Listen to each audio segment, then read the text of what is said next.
do you see things playing out in India, especially after that budget? Has that changed the mood at all?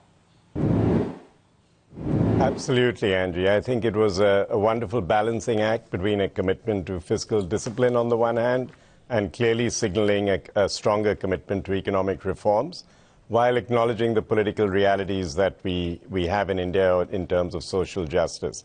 And I think you can see that the 10-year yield essentially dropped from about close to 8% to 7.6. The rupee, which was nudging 70, is back at 67. And of course, as you say, markets have recovered. So this, I think, is a watershed moment in terms of this government's tenure and augurs well, I think, for India's position as a sweet spot amongst emerging markets.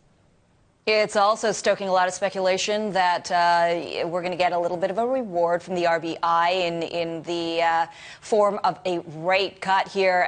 Do you see that happening as we see the fiscal deficit go down to 3.5% of GDP?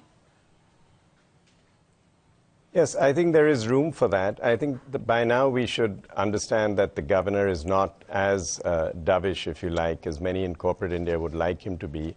While we do have a reasonable outlook of 7.5, 7.6 GDP growth for the next year and CPI inflation coming down to close to 5%, that's by no means guaranteed yet. So I would be on the side of those who'd say a small rate cut, perhaps 25 basis points, with more evidence being needed of transmission. I'm not that bullish about meaningful rate cuts further down the line, but certainly a small rate cut would be highly likely in April of 25 basis points. Has this changed at all your overall portfolio proportions here? What's changed for you? Well, we were fairly positive on auto, pharma, cement. These are all sectors that had been doing well, and the budget to some extent will continue to stoke demand through the rural spending. We're also seeing the beginning of an economic cycle, although that's still fairly early, and so you may see industrials and logistics, manufacturing, and some parts of infrastructure start to come back, the cyclicals, as it were, which of course have been very badly beaten up. Many of these companies have had corporate governance problems, so in these segments, I think one has to continue to be very selective. But since you can't time entry perfectly, it's probably not a bad time to be looking at selectively getting back into these sectors with a 12 to 18-month view as well.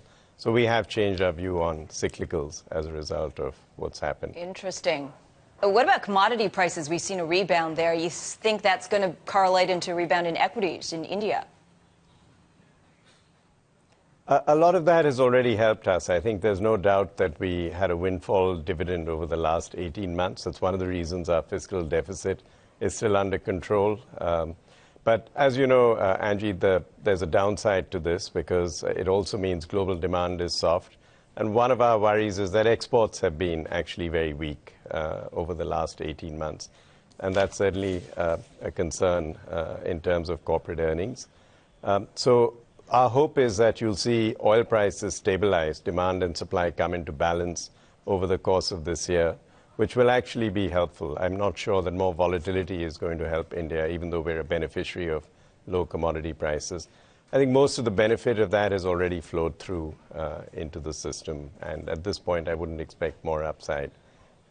Stability is our best bet, actually, at this point.